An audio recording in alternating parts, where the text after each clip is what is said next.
They called him the king without a crown, a man whose name was wiped from every scroll, whose image was chiseled out of every monument. Yet in the whispers of the desert winds, in the flicker of the campfire light, his story refused to die. Long before the great cities rose in the valley of the seven rivers, before the maps even marked the lands, there was a small kingdom hidden between two jagged mountain ranges. Its people were farmers, herders, and traders, not warriors. They believed peace was the greatest treasure, and for a time, peace was theirs. The young prince of this kingdom, Kaelan, was unlike any other royal heir. He wore no gold, no silk, and was often found in the markets helping merchants or in the fields beside the farmers. His father, King Darian, ruled with wisdom, but Kaelan's heart belonged to the people more than the throne. One summer, a strange omen appeared, a blood-red moon that hung in the sky for 3 nights.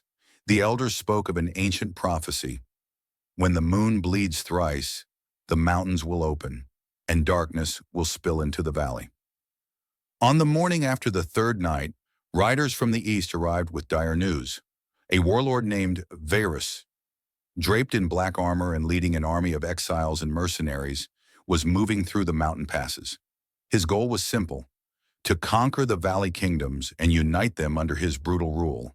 Kaelan urged his father to prepare the defenses, but King Darian refused. "Our strength is in our peace. To take up arms is to invite war." But war was already coming. That night, Kaelan met in secret with the captain of the city guard, a scarred veteran named Rovan. They decided to send scouts into the mountain passes to track Varus's movements. Only 2 returned, and what they described chilled Kaelan to the bone. Varus's soldiers were not just men. They fought alongside creatures that no human had seen in centuries. Pale-skinned, long-limbed hunters that moved silently in the dark. Legends called them the Hollow, said to be the cursed remnants of an ancient people who had traded their souls for eternal hunger. Knowing his father would never order an attack, Kaelan made a choice that would change his fate forever. He gathered 30 volunteers, farmers, merchants, blacksmiths, anyone willing to fight. They would ride into the mountains at dawn and strike Varus's supply lines before he could reach the valley. Among them was a woman named Saris, a healer who had grown up with Kaelan. She carried no sword, but her knowledge of herbs and poisons could be the difference between life and death. Kaelan trusted her more than anyone. As the first light touched the peaks, they set out. The air was thin and cold, the paths narrow and treacherous. By the 2nd night, they reached a high ridge overlooking Varus's encampment. What they saw was worse than any tale. Hundreds of tents, siege engines being assembled, and at the center, a black banner marked with a serpent devouring its own tail. Kaelan's plan was simple: burn the supply wagons, destroy the siege engines, and vanish into the mountains before the enemy knew what happened. But as they prepared to move, a figure stepped from the shadows, tall, wrapped in tattered robes, eyes glowing faintly in the moonlight. It was one of the Hollow. The creature spoke in a voice like dry leaves. "Turn back, son of Darian. This is not your war yet." Before Kaelan could reply, the creature vanished into the dark, leaving only the sound of its warning echoing in his mind. But Kaelan had come too far to turn back, and so, under the cover of night, they crept down toward the campfires of Varus's army, unaware that someone, or something, was watching their every move. Kaelan and his 30 riders moved like shadows through the sleeping camp of Varus's army. The crackle of distant campfires mixed with the hiss of wind through the mountain pass. Every step had to be silent, every breath controlled. Rovan signaled with 2 fingers, and the group split into 3 teams. Kaelan led the first toward the supply wagons. Rovan took the second to the siege engines, and Saris stayed with the third, ready to tend the wounded. Kaelan reached the first wagon and sliced open a barrel of oil. He motioned for 2 men to soak rags and wrap them around their arrows. One spark, and the fire roared to life, licking up the side of the cart, consuming the precious grain and weapon stockpiles inside. The alarm was raised almost instantly. Drums pounded through the camp, and soldiers poured from their tents. Kaelan's heart raced, not from fear, but from the knowledge that this was the point of no return.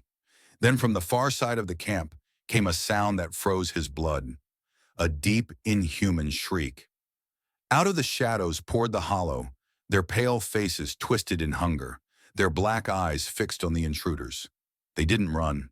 They glided, as if the earth itself carried them forward. Kalen fought his way toward the rendezvous point, his sword meeting steel, flesh, and something colder than either.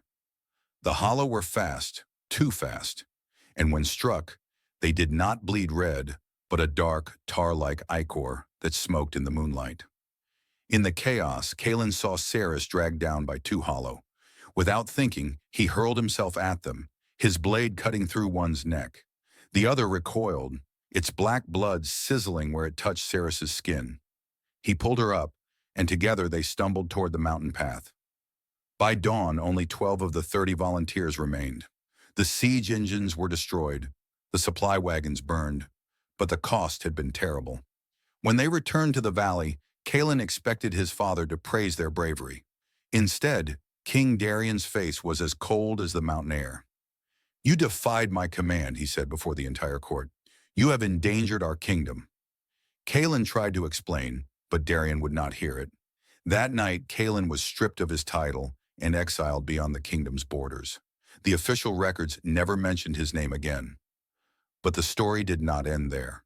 Years later, when Varys finally descended into the valley, he found a united resistance waiting, led by a mysterious commander known only as the King Without a Crown. He wore no royal crest, but the people followed him as if he were born to lead. In the final battle, he faced Varys alone on the field. No one knows exactly what happened. Some say Kalen struck the warlord down with a single blow. Others claim the Hollow turned on their master, bound by an ancient oath. What is known is this: when the dust settled, both Kalen and Varys were gone. The valley was free, but the name Kalen was never spoken in the royal court again. His grave has never been found.